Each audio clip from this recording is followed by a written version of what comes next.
Hallelujah. Thank you Jesus. நன்றி ஆண்டவரே.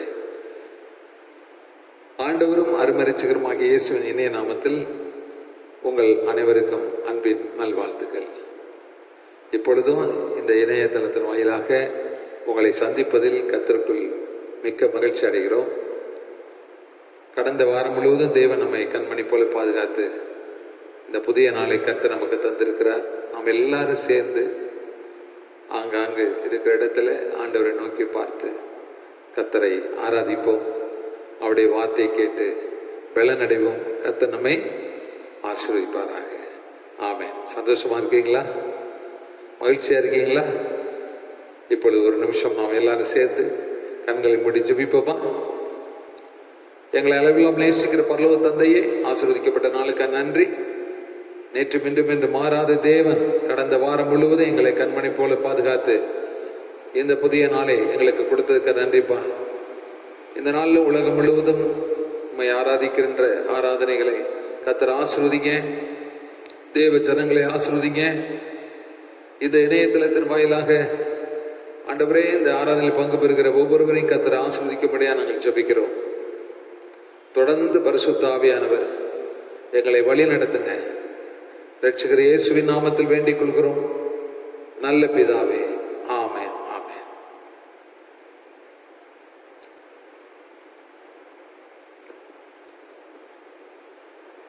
இப்பொழுதும் தேவ சமூகத்தில் தேசத்தை அச்சுறுத்திக் கொண்டிருக்கிற கொரோனா வைரஸ் முற்றிலும் தேசத்தை விட்டு நீங்க தொடர்ந்து ஊக்கமா ஜெபிங்க. உபவாசத்தோடும் கண்ணீரோடும் ஜெபிக்கும் போது நிச்சயமா தேசத்தில் ஒரு மாற்றத்தை கட்டளையிடுவார். தேவனால் கூட அது காரியம் ஒன்றுமில்லை. சீக்கிரமா லாக்டவுன் எல்லாம் மாறி ஆலயத்தில் வந்து ஆராதிக்கும்படியான ஒரு பாக்கியத்தை கர்த்தர் தருவார். ஆமென். ஹல்லேலூயா. இந்த நாளிலும் கர்த்தர் உங்களோடு ஆண்டவராகிய இயேசு கிறிஸ்துவினுடைய ரகசிய வருகை குறித்து, அந்த கிறிஸ்துவின் ஞானஸ்நானத்துக்கு முன்பதாக தேவ மக்களாக இருக்கிற நாம் நிற்பதை குறித்து கர்த்தருடைய வசனத்தை நாம் தியானிக்க போகிறோம். இந்த வார்த்தை உங்கள் ஒவ்வொருவருக்கும் ஆசீர்வாதத்தை கொண்டு வரும் என்பதை நான் விசுவாசிக்கிறேன். ஜெபத்தோடு கேளுங்க. ஆண்டவர் உங்களை ஆசீர்வதிப்பாராக. ஆமென். அப்போஸ்தலனாகிய பவுல் கொரிந்தியருக்கு எழுதின நிருபம் 1 கொரிந்தியர் 15ஆம் அதிகாரம் 51 முதல் 53 முடியவுள்ள வசனத்தை நாம் பார்ப்போம். இதோ ஒரு ரகசியத்தை உங்களுக்கு அறிவிக்கிறேன். நாம் எல்லாரும் நித்திரை அடைவதில்லை. ஆகிலும் கடைசி எக்காலம் துணிக்கும் போது ஒரு நிமிஷத்திலே, ஒரு இமைப்பொழுதிலே நாம் எல்லாரும் மறுரூபமாக்கப்படுவோம். எக்காலம் தொடிக்கும், அப்பொழுது மரித்தோர் அழிவில்லாதவர்களாய் எழுந்திருப்பார்கள். நாமும் மறுரூபமாக்கப்படுவோம். அழிவுள்ளதாகிய இது அழியாமையும், சாவுக்கு ஏதுவாகிய இது சாவாமையும் தரித்துக் கொள்ள வேண்டும். அழிவுள்ளதாகிய இது அழியாமையும், சாவுக்கு ஏதுவாகிய இது சாவாமையும் தரித்துக் கொள்ளும் போது மரணம் ஜெயமாக விழுங்கப்பட்டது என்று எழுதியிருக்கிற வார்த்தை நிறைவேறும். ஹல்லேலூயா. அப்போஸ்தலனாகிய பவுல்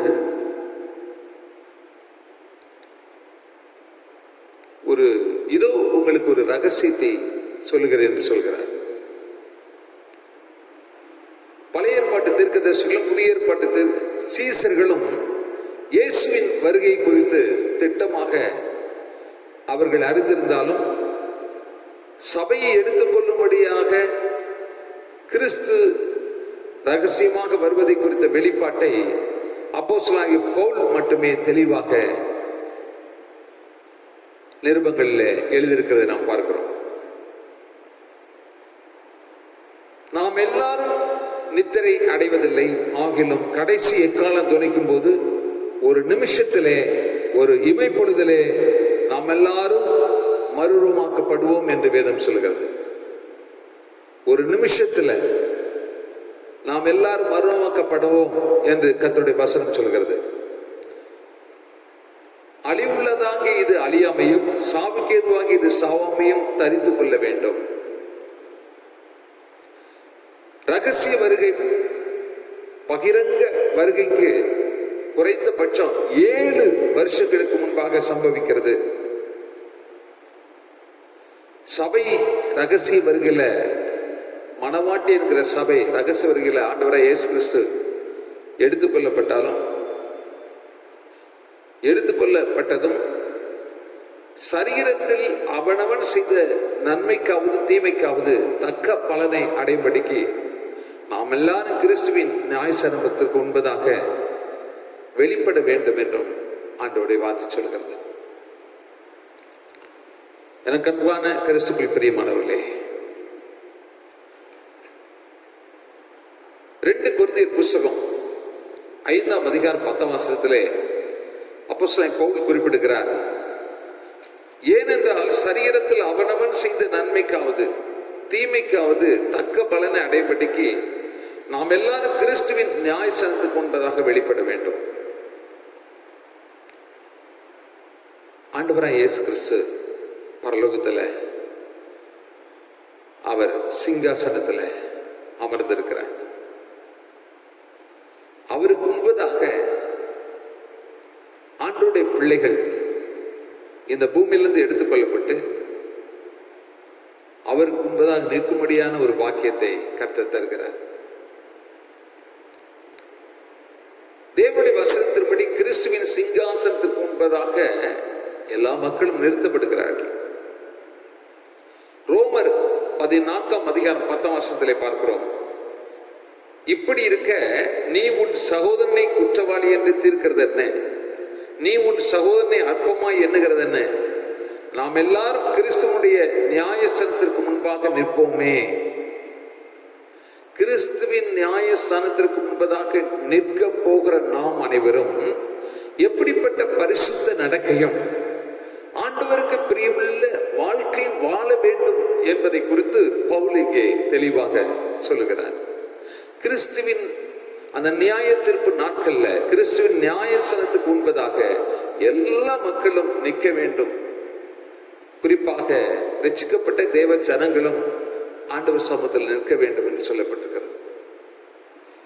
அவனவன் செய்த நன்மைக்கோ தீமைக்கோ கணக்கு ஒப்புவிக்க வேண்டும் கர்த்தரிடத்தில் என்று சொல்லப்பட்டிருக்கிறது. பிரியமானவர்களே, இந்த உலகத்துல நாம் செய்கிற நன்மைகள், நாம் செய்கிற தீமைகள், ஒருவேளை இந்த பூமியில நாம் யாருக்கும் கணக்கு ஒப்புவிக்காம இருக்கலாம். ஆனா நாம் எவ்வளவு நன்மை செய்தோம், எவ்வளவு தீமை செய்வோம், எவ்வளவு தீமை செய்தோம் என்பதை குறித்து நியாயஸ்தானத்துக்கு முன்பதாக, கர்த்தருடைய நியாயஸ்தானத்துக்கு முன்பதாக நாம் ஒவ்வொருவரும் கணக்கு ஒப்புவிக்கக்கூடியவர்களாக இருப்போம் என்று சொல்லப்பட்டிருக்கிறது. ஆதலால் ரோமர் புஸ்தகம் 14ஆம் அதிகாரம் 12ஆம் வசனத்திலே பார்க்கிறோம், ஆதலால் நம்மில் ஒவ்வொருவனும் தன்னை குறித்து தேவனுக்கு கணக்கு ஒப்புவிப்பான் என்று தன்னையும் உட்படுத்தி அப்போஸ்தலன் பவுல் பேசுவதை இங்கே பார்க்கிறோம். ஒவ்வொருவரும் தன்னை குறித்து, நம்மில் ஒவ்வொருவனும் தன்னை குறித்து தேவனுக்கு கணக்கு ஒப்புவிப்பான் என்று சொல்லப்பட்டது. நாம் ஆண்டவருக்காக எப்படிப்பட்டவர்களா இந்த பூமியில வாழ்றோம்? ஒவ்வொரு நாளையும் நாம் எப்படி கழிக்கிறோம்? காலையில் எழுந்த உடனே ஆண்டவர் சமூகத்துல கொஞ்ச நேரம் எழுந்து ஜெபிக்கிறோம், வேதத்தை வாசிக்கிறோம், குடும்ப ஜெபத்தை செய்கிறோம். பிறகு நம்முடைய கடமைகளை செய்வதற்காக வெளியில் வேலைக்கு செல்கிறோம், தொழிலுக்கு செல்கிறோம், வியாபாரங்களுக்கு செல்கிறோம், விவசாய காரியங்களுக்கு செல்கிறோம். இப்படி சில மணி நேரங்கள் கடந்து போகிறது. பிறகு நாம் வீட்டுக்கு வந்து கொஞ்ச நேரம் ஆண்டவருடைய சமூகத்துல ஜெபிக்கிறவங்க இருக்காங்க, அல்லது அப்படியே அசதியில படுக்கக்கூடியவர்கள் இருக்கிறாங்க. ஆனா வேதத்துல தாவீதை குறித்து பார்க்கிறோம், அந்தி சந்தி மத்தியான நேரங்களெல்லாம் கர்த்தரை நோக்கி முறையிட்டார், ஜெபம் பண்ணான்னு பார்க்கிறோம். தானியேலை குறித்து பார்க்கிறோம், தினம் 3 வேளையும் தவறாமல் ஜெபிக்கிற ஒரு மனுஷனாய் காணப்பட்டார் என்று பார்க்கிறோம். ஆண்டவருக்கு உண்மை உத்தமமாக இந்த உலகத்துல நாம் வாழும்போது நியாயஸ்தானத்துக்கு முன்பதாக நிற்கும் போது பயம் இல்லாம இருப்போம். ஜனங்களுக்கு நன்மைகளை செய்வது, உதவிகளை செய்வது, நம்மால் இயன்ற உதவிகள். அது லாக்டவுன் பேர்ல நம்மளால் முடிந்த அளவுக்கு ஏழைகளுக்கு இறங்கும் போது, மற்றவர்களுக்காக திக்கற்றவர்களுக்கு உதவி செய்யும் போது, மருத்துவ மனையில் இருக்கிறவர்களுக்காக, இந்த வியாதினால் பாதிக்கப்பட்டவர்களுக்காக 1 மணி நேரமோ 2 மணி நேரமோ முழங்கால் படியிட்டு செபிக்கும் போது அந்த ஆத்துமாக்களை அழிவிலிருந்து நாம் மீட்டுக் கொள்ளக்கூடியவர்களாக, கர்த்தர் அவர்களுக்கு அற்புதத்தை செய்து தன்னுடைய ஜீவனை காத்துக்கொள்ள, அவருடைய ஜீவன் இந்த உலகத்தை விட்டு எடுத்துக்கொள்ளக்கூடாதபடிக்கு கர்த்தர் ஜீவனை கொடுத்து அவங்களை சாட்சிய வாழ நம்முடைய ஜெபம், முழங்கால முடக்கி தேவனை நோக்கி மன்றாடுகிற ஜெபம் அவர்களுக்கு அதிக பலனை தரும். ஆமென். இன்னைக்கு அப்படி செய்கிறோமா? நேரங்களை, எவ்வளோ நேரங்களை நம்ம வேஸ்ட் பண்றோமே. தேவ சமூகத்துக்கு, ஆலயத்துக்கு வர முடியாட்டாலும் வீட்டில் இருக்கும்போது எத்தனை மணி நேரம் நாம் செபிக்கிறோம் என்பதெல்லாம் தேவன் ஒருவர் கவனித்துக் கொண்டிருக்கிறார். ஆதலால் தான் பவுல் சொல்றாரு, நாம் செய்கிற நன்மையா இருந்தால் தீமையா இருந்தாலும் ஒவ்வொரு செயலையும், ஒவ்வொரு செயலுக்கும் நாம் கர்த்தருடைய சமூகத்திலே கணக்கு ஒப்புவிக்க வேண்டும் என்பதை அறியுங்கள் என்று சொல்கிறார். ரட்சிக்கப்பட்டு ஞானஸ்தானம் எடுத்தா போதும் அப்படின்னு நினைக்க கூடாது. ஏதோ சபைக்கு ஆராதிக்க வந்தா போதும், காணிக்கை கொடுத்தா போதும் என்ற அவ்வளவுதான் நம்முடைய கடமைன்னு நினைக்க கூடாது. ஆண்டவருக்காக ஒவ்வொரு நாளும் என்ன காரியத்தை செய்யறோம் என்பதை தான் கர்த்தர் தூக்கி பார்க்கிறார். யாருக்காவது ஒருத்தருக்கு ஆண்டவருடைய அன்பை சொல்றோமா, சத்தியத்தை சொல்றோமா, அவங்களை கிறிஸ்துக்குள் கொண்டு வருவதற்கு பிரயாசப்படுகிறோமா என்பதை தேவன் கவனிக்கிறார். ஆதலால் 1 கொரிந்தியர் புத்தகம் 3ஆம் அதிகாரம் 11வது வசனத்திலிருந்து 15ஆம் வசனம் உள்ள வசனம் சொல்கிறது, கிறிஸ்துவின் சிங்காசனத்துக்கு முன்பாக என்ன நடக்கும் என்பதை பவுல் இங்கே விளக்குகிறார். போடப்பட்டிருக்கிற அஸ்திபாரமாகிய இயேசு கிறிஸ்துவை அல்லாமல் வேறு அஸ்திபாரத்தை போட ஒருவனும் கூடாது. ஒருவன் அந்த அஸ்திபாரத்தை மேல் பொன், வெள்ளி, விலையேற பெற்ற கல், மரம், புல், வைக்கோல் ஆகிய இவைகளை கட்டினால் அவனுடைய வேலைப்பாடு வெளியாகும். 13ஆம் வசனத்தில் பார்க்கிறோம், நாளானது அதை விளங்க பண்ணும், ஏனெனில் அது அக்கினியினாலே வெளிப்படுத்தப்படும். அவனுடைய வேலைப்பாடு எத்தன்மை உள்ளது என்று அக்கினியானது பரிசோதிக்கும் என்று சொல்லப்படுகிறது. மணல் மேல் வீடு கட்டினால் அது நிலைத்திருக்காது. கண்மலையின் மேல் அஸ்திபாரம் போட்டு கட்டப்படுகிற வீடு நிலைத்திருக்கும். மணல் மேல் அஸ்திபாரம் போட்டு கட்டப்படுகிற வீடு அது நிலைத்திருக்காது. பிரியமானவர்களே, அதனால நாம் நம்முடைய வேலைப்பாடு ஒவ்வொன்றும், நம்முடைய செயல்கள் ஒவ்வொன்றையும் கர்த்தர் சீர்தூக்கி பார்க்கிறார். அதனால தான் இங்கே ஒருவன் அந்த அஸ்திபாரத்து மேல் பொன், வெள்ளி, விலையேற பெற்ற கல், மரம், புல், வைக்கோல் ஆகிய இவைகளை கட்டினால் அவனுடைய வேலைப்பாடு வெளியாகும்.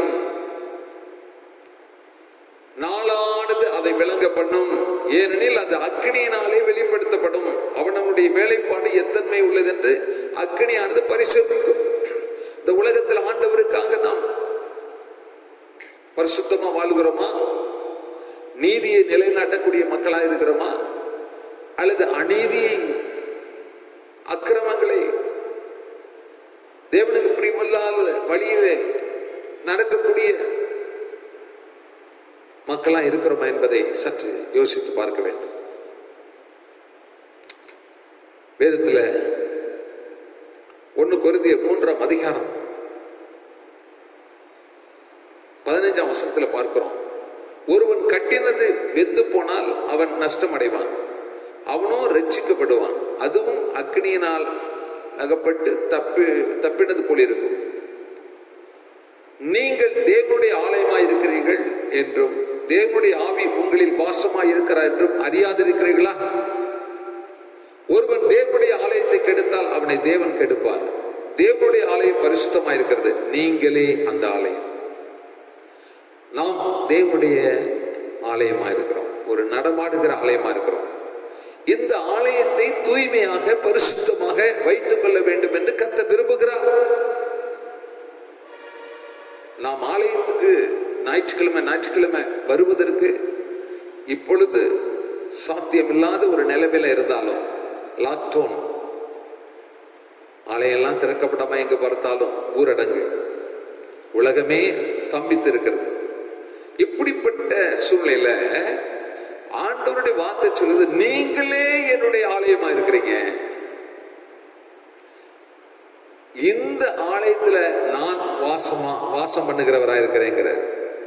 அப்ப நாமே அவருக்கு ஆலயமா இருக்கிறதுனால, இந்த ஆலயத்துல அவர் வந்து தங்கி வாசம் பண்ணுகிறது என்ன இருக்கிறதுனால, நாம் எவ்வளவு ஆண்டவருக்கு பிரியமான பாத்திரமாக காணப்பட வேண்டும் என்பதை சற்று யோசித்து பாருங்க. ஆண்டவரே, இந்த ஆலயத்தை எந்த விதமான தீமையில, எந்த தீமையான காரியங்கள், சிந்தனைகள், எண்ணங்கள், செயல்பாடுகள், வார்த்தைகள் இருக்குமானால் நிச்சயமாக இந்த ஆலயத்தை தீட்டுப்படுத்தக்கூடியதாக இருக்கும் ஆண்டவரே. ஆதலால் தேவனுக்கு பிரியமானதை சிந்திக்கவும் செயல்படுத்தவும் எனக்கு உதவி செய்யுங்க ஆண்டவரேன்னு சொல்லி ஆண்டவர் சமூகத்தில் ஒப்பு கொடுத்து நாம் ஜெபிக்கணும். நம்மை பார்க்கும் பொழுது மற்றவர்கள் தேவன் தங்கி இருக்கிறார், இவரோடு தங்கி இருக்கிறார், இந்த மகளோடு தங்கி இருக்கிறார், இந்த பிள்ளைகளோடு தங்கி இருக்கிறார் என்று மற்றவர்கள் சொல்லணும். ஏனென்றால் நம்முடைய நடவடிக்கைகள், நம்முடைய வாழ்க்கை, நம்முடைய செயல்பாடுகள் ஒவ்வொன்றும், நம்முடைய கிரியைகள் ஒவ்வொன்றும் கர்த்தரை பிரியப்படுத்தக்கூடியதா இருக்க வேண்டும் என்று கர்த்தர் விரும்புகிறார். அப்படி இருக்கும்போது கடைசி நாட்கள்ல ரகசிய வருகையில மணவாளன் இயேசு வரும்போது மணவாட்டியா திருச்சபையை கர்த்தர் எடுத்து கொள்ள போகிறார். அந்த மணவாட்டி சபையில நாம் காணப்படுவோமானால் நியாயசனத்திற்கு முன்பதாக நாம் எந்த விதமான பயப்பட வேண்டிய அவசியம் இல்லை. தைரியமா இருப்போம். அப்பா சமூகத்துல கடந்து வந்திருக்கிறோம்.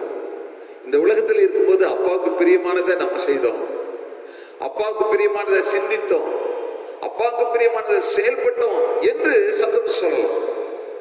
ஆனா இந்த பூமியில இருக்கும்போது மற்றவர்களை குறித்து, மற்ற குடும்பங்களை குறித்து, மற்ற பிள்ளைகளை குறித்து தவறாய் பேசிக்கொண்டு, தவறாய் எண்ணங்களை சிந்தித்துக் கொண்டு இப்படி செயல்படுவோமானால் ஆண்டவருடைய உள்ளத்தை நாம் துக்கப்படுத்தக்கூடியவர்களாக இருப்போம். மனுஷருடைய உள்ளத்தை நம்முடைய வார்த்தையினால எப்படி துக்கப்படுத்துகிறோமோ அதே போலதான்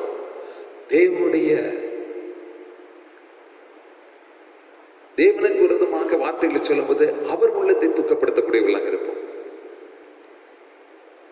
கிறிஸ்துவின் நியாயசத்துக்கு முன்பதாக நாம் நிற்க வேண்டுமானால் அதற்கு தகுதிகள் வேண்டும். உண்மை, உத்தமம், நீதி, பரிசுத்தம், நேர்மை நம்முடைய வாழ்க்கையில அதை கடைபிடிக்கும் போது, ஆண்டவருடைய கட்டளைக்கு கீழ்ப்படிந்து நடக்கும்போது கிறிஸ்துவின் நியாயசத்துக்கு முன்பதாக தைரியமா நாம் கணக்கு ஒப்புவிக்க முடியும். ஆமென் சொல்லுங்க. அல்லேலூயா. 1 தெசலோனிக்கேயர் புத்தகம் 4ஆம் அதிகாரம் 16-17 வசனம் சொல்லுகிறது.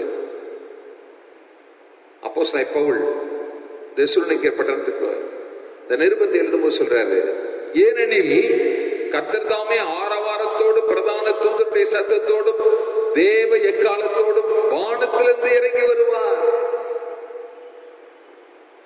தேவ எக்காலத்தோடும் வானத்திலிருந்து இறங்கி வருவார்.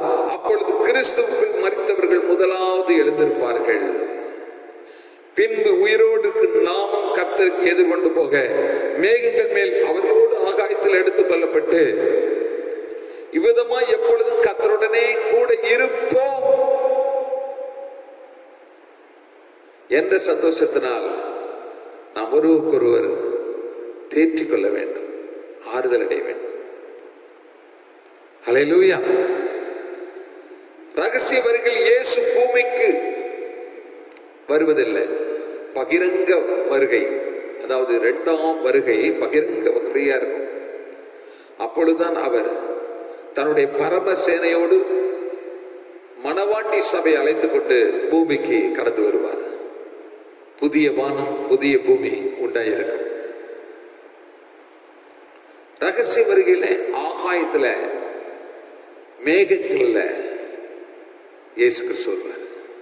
இதோ மேகங்களுடைய இயேசு வருகிறார்.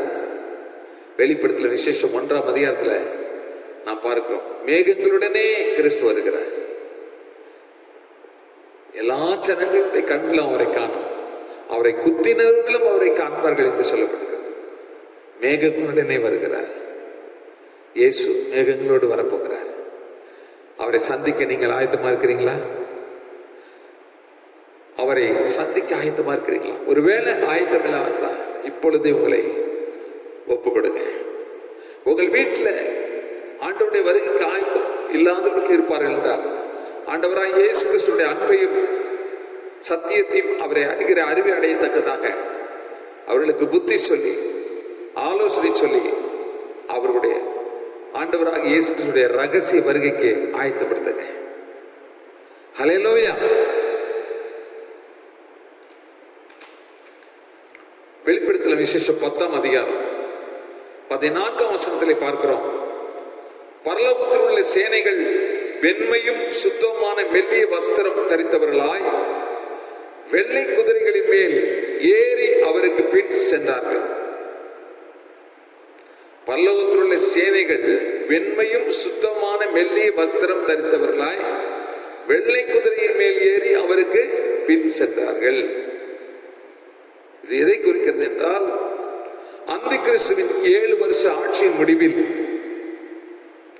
அந்தி கிறிஸ்து இந்த உலகத்தை 7 ஆண்டுகள் ஆட்சி புரிவான். அந்த அந்தி கிறிஸ்து என்பவன் ஒரே ஒரு தலைவன். அவன் சொல்கிறது தான் இன்றைக்கு உலகமே கீழ்ப்படியும். அந்த மனிதன் சொல்கிற வார்த்தைக்குத்தான் உலகம் கீழ்ப்படியும்.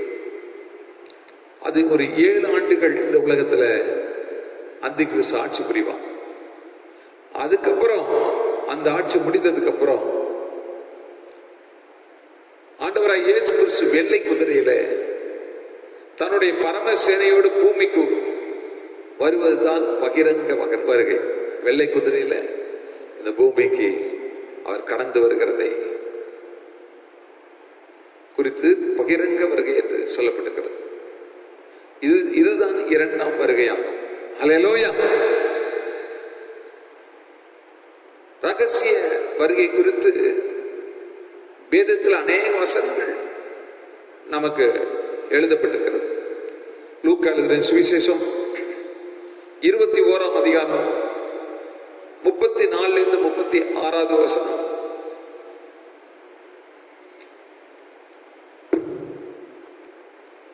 லூக்கா 21 34 36 முடிய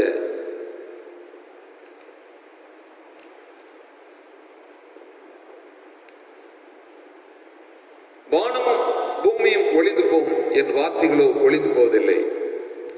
உங்கள் இருதயங்கள் பெருந்தண்டியினாலும் வெறியினாலும் லௌகீக கவலைகளினாலும் பாரமடையாத படிக்கும் நீங்கள் நினையாத நேரத்தில் அந்த நாள் உங்கள் மேல் வராத படிக்கும் எச்சரிக்கையாயிருங்கள்.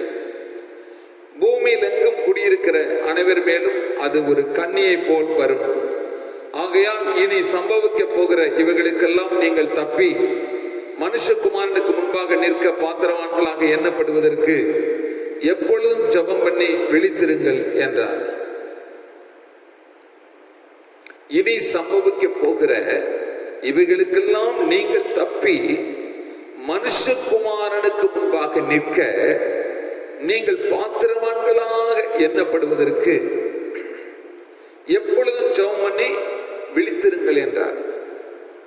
மனுஷகுமாரனுக்கு முன்பதாக நிற்க பாத்திரவான்களாக எண்ணப்படுவதற்கு. இன்னைக்கு மனுஷகுமார், இன்றைக்கு இயேசு கிறிஸ்து வருவார் என்றால் அவருக்கு முன்பதாக பாத்திரவானாக நிற்க நீங்கள் ஆயத்தமா இருக்கிறீங்களா? அன்பு சகோதரே ஆயத்தமா இருக்கிறீங்களா? சகோதரியே ஆயத்தமா இருக்கிறீங்களா? அருமையான அம்மா, ஐயா, தம்பி, தங்கச்சி, நீங்கள் ஆயத்தமா இருக்கிறீங்களா? கிறிஸ்துவின் வருகையை சந்திக்க. ஒருவேளை அப்படி உங்க மனசாட்சியின்படி நீங்கள் ஆயத்தமா இல்லைன்னா, இன்றைக்கு இப்பொழுதே இந்த வார்த்தை கேட்டுக்கொண்டிருக்கும் போதே உங்களை ஆண்டவருக்கு அர்ப்பணிங்க, ஒப்பு கொடுங்க. இயேசுவே உடைய வருகைக்கு என்னை ஆயத்தப்படுத்துங்க, என்னை தகுதிப்படுத்துங்க.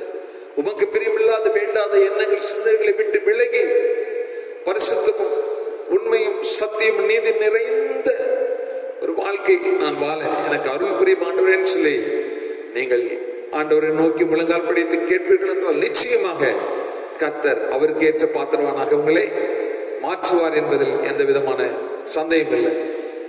யோவான் புஸ்தகம் 14 அதிகாரம் 1-3 முடிய உள்ள வசனத்தை நாம் பார்ப்போமானால், யோவான்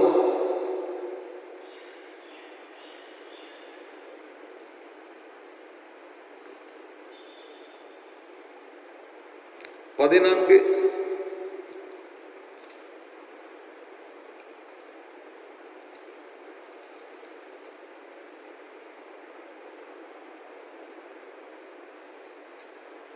உங்கள் இருதயம் கலங்காதிருப்பதாக. தேவனிடத்தில் விசுவாசமாயிருங்கள், என்னிடத்தில் விசுவாசமாயிருங்கள். என் பிதாவின் வீட்டில் அநேக வாசஸ்தலங்கள் உண்டு. அப்படி இல்லாதிருந்தால் நான் உங்களுக்கு சொல்லி இருப்பேன். ஒரு ஸ்தலத்தை உங்களுக்காக ஆயத்தம் பண்ண போகிறேன். நான் போய் உங்களுக்காக ஸ்தலத்தை ஆயத்தம் பண்ணின பின்பு நான் இருக்கிற இடத்துல நீங்களும் இருக்கும்படி நான் மறுபடியும் வந்து உங்களை என்னிடத்தில் சேர்த்துக் கொள்ளுவேன். நான் போகிற இடத்தை அறியாதிருக்கிறீர்கள், வழியையும் அறியாதிருக்கிறீர்கள் என்றார். தோமா அவரை நோக்கி, ஆண்டவரே, நீர் போகிற இடத்தை அறியோமே, வழியை நாங்கள் எப்படி அறிவோம் என்றான். அதற்கு இயேசு, நானே வழியும் சத்தியமும் ஜீவனுமா இருக்கிறேன். என்னை அல்லாமல் ஒருவனும் பிதாவிடத்தில் வரான். அல்லேலூயா. என்னை அல்லாமல் ஒருவனும் பிதாவிடத்தில் வரான் என்று கர்த்தர் சொல்கிறார். வழி சத்திய ஜீவன் ஆண்டவராகிய இயேசு கிறிஸ்து. இந்த உலகத்தில் 32,000 வருஷத்துக்கு முன்பதாக உலகத்தில் பாலகனாக பிறந்து 33 ஆண்டுகள் வளர்ந்து 30 வயதுக்கு அப்புறம் 3 ஆண்டுகள் கர்த்தருடைய ஊழியத்தை, கனமான ஊழியத்தை, பிதாவின் சித்தத்தை இந்த உலகத்தில் செய்து முடித்து கல்வாரி சிலுவையிலே நம்முடைய பாவங்களுக்காக, உலகத்தின் மக்களுடைய சகல பாவங்களுக்காக தன்னையே ஜீவபலியாய் சிலுவையில் ஒப்பு கொடுத்து மரித்து அடக்கம் பண்ணப்பட்ட 3ஆம் நாள் உயிரோடு எடுத்து இயேசு பரமேறி சென்றார். அவர் செல்வதற்கு முன்பதாக இப்படி நான் உங்களுக்கு ஒரு ஸ்தலத்தை ஆயத்தம் பண்ண போகிறேன்னு சொல்லும் போது சீசர்கள் உள்ளம் கலங்கியது, கலங்கி கொண்டிருந்தது. அப்பொழுதுதான் இந்த சீசருடைய உள்ளத்தை பார்த்து கர்த்தர் பேசினார். உங்கள் இருதயம் கலங்காதிருப்பதாக. தேவனிடத்தில் விசுவாசமாயிருங்கள், என்னிடத்திலும் விசுவாசமாயிருங்கள். என் பிதாவின் வீட்டில் அநேக வாசஸ்தலங்கள் உண்டு. அப்படி இல்லாதிருந்தால் நான் உங்களுக்கு சொல்லி இருப்பேன். ஒரு ஸ்தலத்தை உங்களுக்காக ஆயத்தம் பண்ண போகிறேன் என்று ஆண்டவர் தம்முடைய சீசர்களை பார்த்து சொல்லிவிட்டு கடந்து சென்றார். அல்லேலூயா. பிதாவின் வலது பரிசத்துல இப்பொழுது நமக்காக பரிந்து பேசிக் கொண்டிருக்கிறார். அவருடைய வருகை, அவருடைய ரகசிய வருகை பிதா ஒருவரை தவிர வேறு யாருக்கும் வெளிப்படுத்தவில்லை. ஆனால் இப்பொழுது இயேசு வரப்போகிறார் என்று எதனால் இன்றைக்கு தேவ ஊழியக்காரர்கள், தெய்வ மக்கள் சொல்லுகிறார்கள் என்றால், அவர் சொன்ன ஒவ்வொரு தீர்க்க தரிசன வார்த்தையும் இந்த பூமியில நிறைவேறி கொண்டிருக்கிறது. ஜனத்துக்குறமா ஜனம், ராஜ்யத்துக்குறமா ராஜ்யம், பஞ்சங்கள், கொள்ளை நோய்கள், பூமி அதிர்ச்சிகள் பல இடங்களில் உண்டாகும் என்று சொன்னாரே, அந்த வார்த்தை, இந்த வசனம் மத்தேயு 24ஆம் அதிகாரத்தில் சொல்லப்பட்டிருக்கிற அந்த வார்த்தை இந்த பூமியிலே இப்பொழுது நிறைவேறி கொண்டிருக்கிறது. அதுதான் இயேசு கிறிஸ்துடைய வருகை, இந்த ரகசிய வருகை வரப்போகுது. அவருடைய ஜனங்களை அவர் எடுத்துக்கொண்டு செல்ல போகிறார் என்பதை குறித்து நமக்கு எச்சரிக்கை கொடுக்கிறது. இதை கேட்டுக்கொண்டிருக்கிற அன்பான கிறிஸ்துவ பிள்ளைகள், மகனே, மகளே, அன்பு சகோதரனே, சகோதரி, நமக்காக ஒரு ஸ்தலத்தை ஆண்டவர் ஆயத்தம் பண்ண போயிருக்கிறார். ஆயத்தம் பண்ணி மீண்டும் நம்மை வந்து அந்த ஸ்தலத்தில் வாசம் செய்யும்படி, அவரோடு இருக்கும்படியான ஒரு பாக்கியத்தை கொடுப்பதற்காகத்தான் நான் சீக்கிரமாக வருகிறேன் சொல்கிறார். வெளிப்படுத்தல் விசேஷம் 22ஆம் அதிகாரத்திலே நீங்கள் பார்ப்பீர்கள் என்றால், கடைசி புஸ்தகம் யோவானுக்கு பத்ம தீவில் இருக்கும்போது வெளிப்படுத்தப்பட்ட தேவனுடைய வார்த்தை, அநியாயம் செய்கிறவன் இன்னும் அநியாயம் செய்யட்டும், அசுத்தமாய் இருக்கிறவன் இன்னும் அசுத்தமாய் இருக்கட்டும், நீதி செய்கிறவன் இன்னும் நீதி செய்யட்டும். இதோ நான் சீக்கிரமாக வருகிறேன், அவனுடைய கிரியைகளுக்கு தக்கதாக நான் அளிக்கும் பலன் என்னோடு கூட வருகிறது. இதோ சீக்கிரமாய் வருகிறேன், அவனுடைய கிரியைகளின்படி அவனவனுக்கு நான் அளிக்கும் பலன் என்னோடு கூட. நான் அல்பாவும் ஒமேகாவும் ஆதியும் அந்தவும் முந்தினவரும் பின்னருமாய் இருக்கிறேன் என்று திருவள்ளுவர் பற்றினார். பாருங்க, இதோ சீக்கிரமா வருகிறேன். அநியாயம் செய்து கொண்டிருக்க அக்கிரமங்கள், அநியாயங்கள் தேசத்தில் பெருகி கொண்டிருக்கிறது. மனம் திரும்புவார் இல்ல, அதை குறித்து ஆண்டவர் வேதனைப்படுகிறார். இயேசு கிறிஸ்து வாழ்ந்த நாட்கள்ல மனம் திரும்புங்கள், பரலோகராஜ்யம் சமீபித்து விட்டது என்று சொல்லி பிரசங்கித்தார். யோவான் சானகன் மனம் திரும்புங்கள், பரலோகராஜ்யம் சமீபித்து விட்டது என்று பிரசங்கித்தார். அப்போஸ்தலர்கள், சீசர்கள் மனம் திரும்புங்கள், பரலோகராஜ்யம் சமீபித்து விட்டது என்று பிரசங்கித்தார்கள். இந்த கடைசி நாட்கள்ல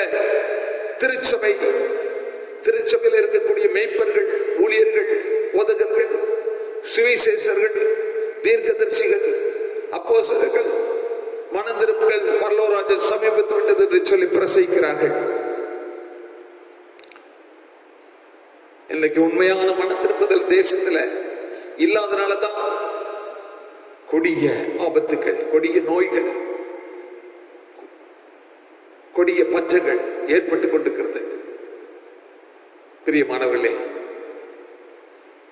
அநியாயம் செய்ய மக்கள் செய்து கொண்டு அசுத்தமாயிருக்கிறவர்கள் இருக்கட்டும், நீதி உள்ளவன் இன்னும் நீதி செய்யட்டும், பரிசுத்தம் உள்ளவன் இன்னும் பரிசுத்தம். ரெண்டு கருத்து. அக்கிரமா இருக்கிறாங்களா, மனதிருமா இருக்காங்களா, இருக்கட்டும். அசுத்தமா இருக்கிறாங்களா, பல வார்த்தை சொல்ல, எப்பா குடிக்காத, கொல்லாத, சண்டை போடாத, தேவனுக்கு பிரியமில்லாத வழியில நடக்காத, பாவங்கள் செய்யாதுன்னு சொல்லி பெற்றோர்கள் பிள்ளைகளை கண்டிக்கிறாங்க. சில பெற்றோர்கள் செய்யற பாவத்தை பிள்ளைகள் கண்டிக்கிறாங்க. இன்னைக்கு சமுதாயத்துல நடக்கிற சம்பவங்களை குறித்து சில பெரியவர்கள் கண்டிக்கிறாங்க. ஆனா அந்த வார்த்தைக்கு செவி கொடுக்காமல் இன்னைக்கு எத்தனையோ பேர் இஷ்டப்பிரகாரம் வாழ்ந்து கொண்டிருக்கிறாங்க, மனம் போன போக்கில் ஜீவித்துக் கொண்டிருக்கிறாங்க. ஆண்டவருடைய வார்த்தை எச்சரிக்கிறது, அநியாயம் செய்கிறவன் அநியாயம் தெரிந்து மனம் திரும்பன்னு சொல்லி. ஆனா மனம் திரும்பின பாடல அப்படிதான் செய்யட்டும். அசுத்தமா இருக்கிறவங்களுக்கு தேவவார்த்தைகள் பிரசங்கிக்கப்படுது, சொல்லப்படுது. ஆனா கேட்காம அசுத்தமான எண்ணங்களுக்குள்ளே போய் கொண்டுதான் போகட்டும். நீதி செய்கிறவர்கள் நீதி செய்யட்டும், நீதி உள்ளவன் இன்னும் நீதி செய்யட்டும், பரிசுத்தம் உள்ளவன் இன்னும் பரிசுத்தமாகட்டும். நீதியோடு, நேர்மையோடு, உண்மையோடு, ஆண்டவருக்கு பயந்தவர் வாழ்கிற வாழ்க்கை தான் உண்மையான வாழ்க்கை. பரிசுத்தமா நம்முடைய இருதயத்தை காத்துக்கொண்டு, எல்லா கவலோடு காத்துக்கொண்டு வாழ்கிற வாழ்க்கை தான் தேவன் விரும்புகிற வாழ்க்கை.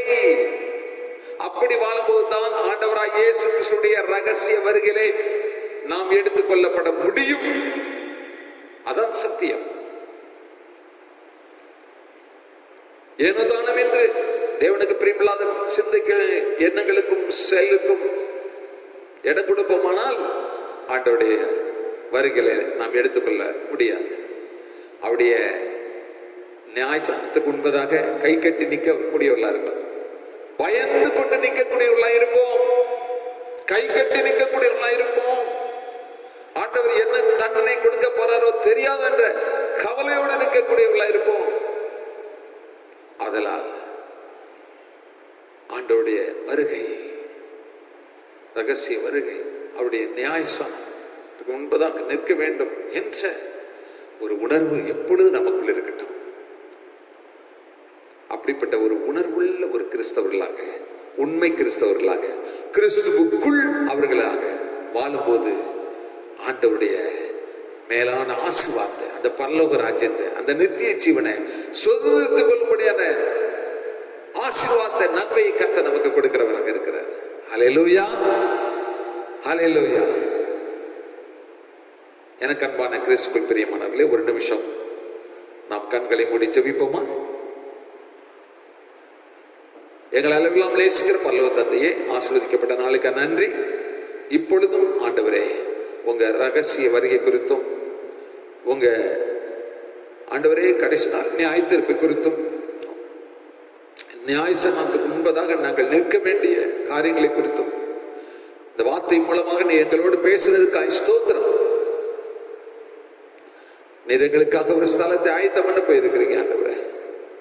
மீண்டும் இந்த பூமிக்கு கடந்து வந்து அந்த ஸ்தலத்திலே நாங்கள் வாசம் பண்ணும்படியாக அழைக்க வர போறீங்க. அதனால நாங்கள் அந்த வருகையில எடுத்துக்கொள்ளப்படத்தக்கதாக பாத்திரவான்களாய் காணப்பட ஒவ்வொரு நாளும் எங்களுக்கு கிருபை அளிக்க வேண்டுமா ஜெபிக்கிறோம். உமக்கு பிரியமானவர்களே, பிரியமான காரியங்களை செய்ய கர்த்தர் உதவி செய்யுங்க. பரிசுத்த ஆவியானவரே, மணவாளன் வருகிறார் என்று எக்கால சத்தம் தொனிக்கும் பொழுது ஆண்டவரே 5 கன்னிகைகள் ஆயத்தமாய் இருந்தார்கள். அவர்கள் கல்யாண வீட்டுக்குள் பிரவேசித்தார்கள். ஆயத்தமில்லாத 5 கன்னிகைகள் பிரவேசிக்காமல் போனார்கள் என்று பார்க்கிறோம். அதுபோல மணவாட்டி என்ற சபை எத்தனை பேர் ஆயத்தமா இருக்கிறார்களோ அத்தனை பேரை நீங்க எடுத்துக்கொள்ள போதுமானவராக இருக்கிறதுக்காக ஸ்தோத்திரம். துதி கனமை எல்லாவற்றையும் உமக்கே செலுத்துகிறோம். ரட்சகர் இயேசுவின் நாமத்தில் ஜெபம் கேளும் நல்ல பிதாவே, ஆமென்.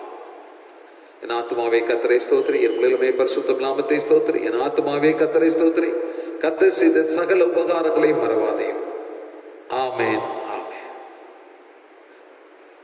நம்முடைய கர்த்தராகிய இயேசு கிறிஸ்துவின் கிருபையும் பிதாவாகிய தேவனுடைய அன்பும் பரிசுத்த ஆவியாருடைய ஐக்கியம் சிநேகமும் நம் அனைவரோடும் உலகத்தில் உள்ள சகல பரிசுத்தங்களோடும் ஆண்டவராகிய இயேசு கிறிஸ்துவின் வருகை மட்டும் கூட துணையாய் இருப்பதாக. ஆமென், ஆமென். ஹல்லேலூயா. God bless you. கர்த்தர் உங்களை ஆசீர்வதிப்பாராக.